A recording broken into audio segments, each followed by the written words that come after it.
안녕하세요. 꽃물TV입니다.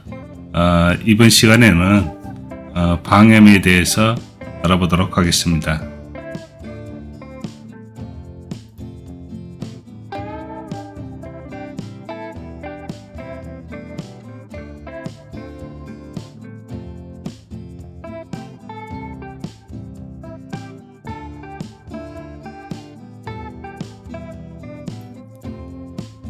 앞전 영상에서는 방염 풀을 만드는 것에 대해서 설명을 드렸는데요. 오늘은 실제 방염 풀을 활용하는 것에 대해서 알아보도록 하겠습니다. 우리 쪽 염료의 활용도를 높이기 위해서 방염 풀을 활용한 무늬를 넣는 방법을 설명을 드리고 있는데요. 실제 방염을 해보니까 풀 농도를 맞추는 것이나 또 이걸 활용하는 것에 대해서 굉장히 좀 불편하고 힘든 부분이 있겠다 하는 생각을 좀 많이 했었습니다. 적은 문양 같은 경우 풀을 직접 낼 수도 있겠지만 좀 큰 문양이라든지 좀 섬세한 문양을 내고자 할 때는 샤틀을 활용해야 됩니다. 시중에 판매되는 샤틀도 일부 있습니다만은 저는 문틀에 사용하는 방충망을 재활용을 해서 샤틀로 한번 만들어 봤습니다.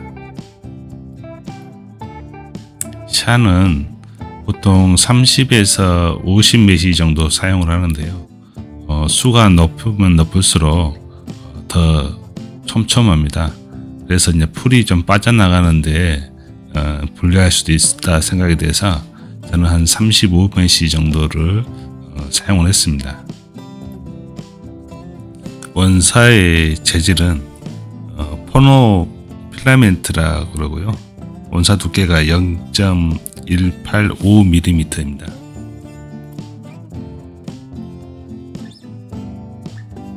이렇게 해서 방염이 깔끔하게 마무리가 되었는데요. 방염이 완료되면 그늘에서 건조한 다음에 쪽 염색을 하는데요. 쪽 염색의 횟수는 최소 3회 이상 해 주시는 게 좋습니다. 그리고 방염 풀이 흘러내리는지 확인해 가면서 염색 횟수를 조절하시면 좋을 것 같습니다. 염색이 끝나고 나면 방염 풀을 제거하고 깨끗이 세탁합니다. 좀 더 쉬운 방염을 알려드리도록 하겠습니다. 똘똘한 방염풀을 활용하는 것입니다.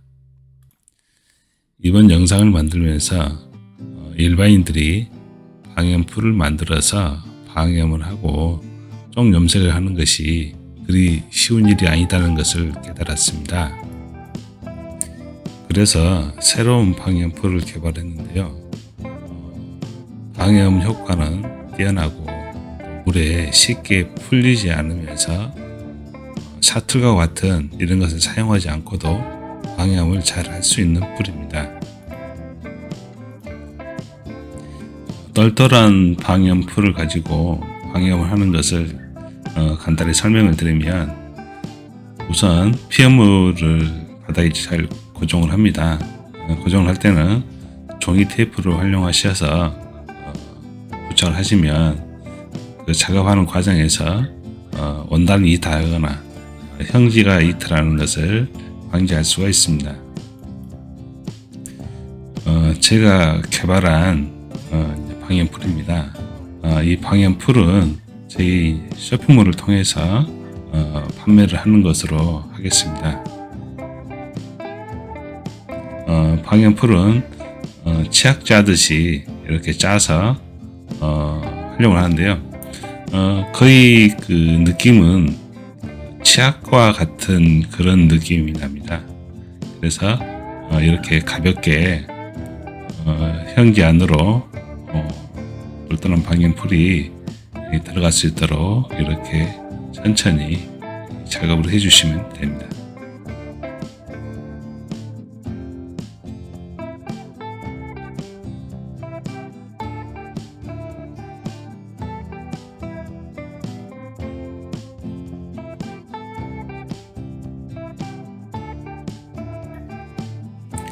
똘똘한 방염풀을 쓸 때는 방염을 직접 그 안으로 이제 밀어 넣어서 작업을 하기 때문에 현기 안으로 밀어 넣기 때문에 풀이 잘 들어갔는지 또 빈 곳은 없는지 육안으로 확인이 다 가능합니다.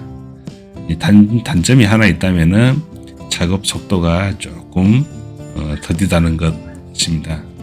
그렇지만 그 결과를 봤을 때 굉장히 결과물이 정확하게 나오기 때문에 이 방염풀을 초보자들이 활용한다는 것은 거의 전문가 수준의 방염의 실력을 과시할 수 있습니다.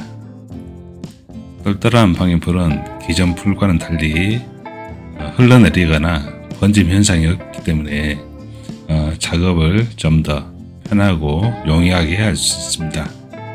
그리고 작업이 끝나고 나면 역시 그늘에서 건조를 한 후에 쪽 염색을 하게 됩니다.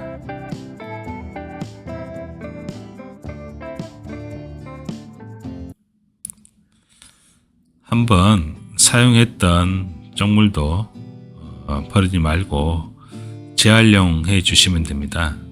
재활용할 때는 잿물을 첨가해 주시고 여기에 니람을 첨가해 주십니다. 니람은 잘 풀어서 넣어 주시는데요. 농도나 색감을 올리고자 할 때는 니람의 첨가량을 늘려주시면 됩니다. 100g의 정량이라면 200g, 또 300g, 400g, 500g을 넣어주시면 한 번에 진한 쪽색을 얻을 수가 있습니다.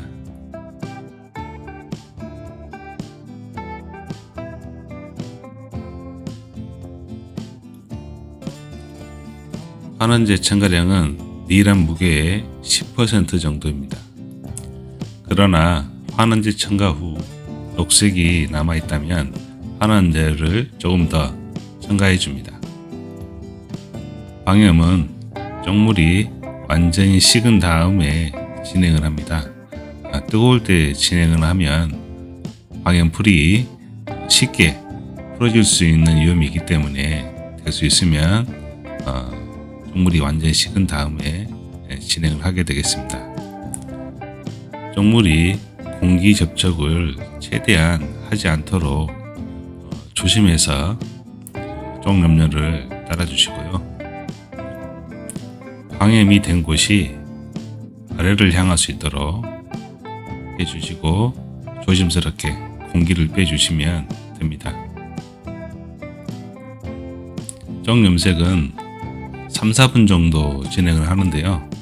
그 과정에서 산화와 불균형을 막기 위해서 비닐 한 장을 덮어서 염색을 진행해 주시면 아무래도 산화도 지연되고 균염을 하는데 많은 도움이 될 것으로 생각됩니다.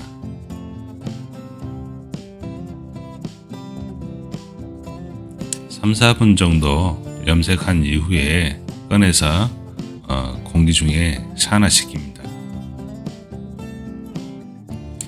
1차 염색과 산화가 끝난 이후 다시 2차 염색을 진행합니다. 염색하고자 하는 피해물이 쪽 밑으로 가라앉지 않고 자꾸 물 위로 뜨려고 하는 경우가 있습니다.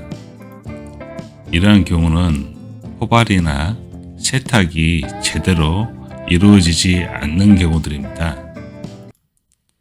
우리가 처음 수건을 구입해서 사용할 때는 수건이 물을 먹지 않습니다. 그러나 2-3번 정도 세탁하고 난 다음에는 수건이 물을 잘 흡수하게 됩니다. 그런 것처럼 원단도 2-3번 정도 세탁을 하여 염색을 하면 염료를 잘 흡수할 수 있게 됩니다. 2차 염색 시간은 2-3분 정도가 적당하고 3차부터는 1-2분 정도 쪽 염색을 진행하시면 됩니다.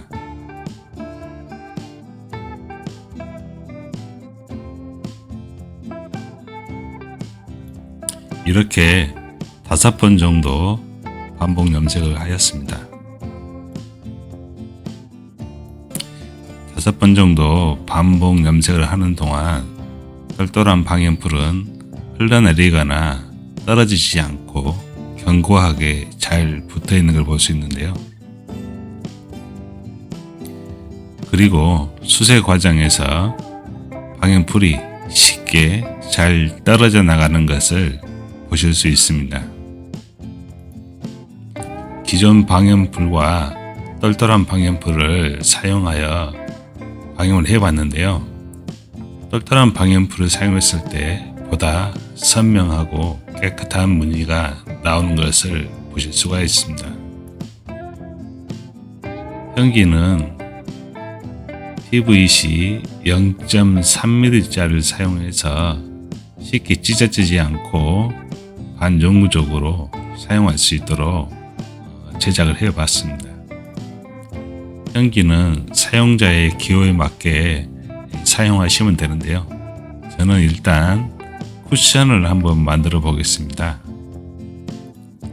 다음 영상은 다양한 문양이 들어간 방염 쿠션이 되겠습니다.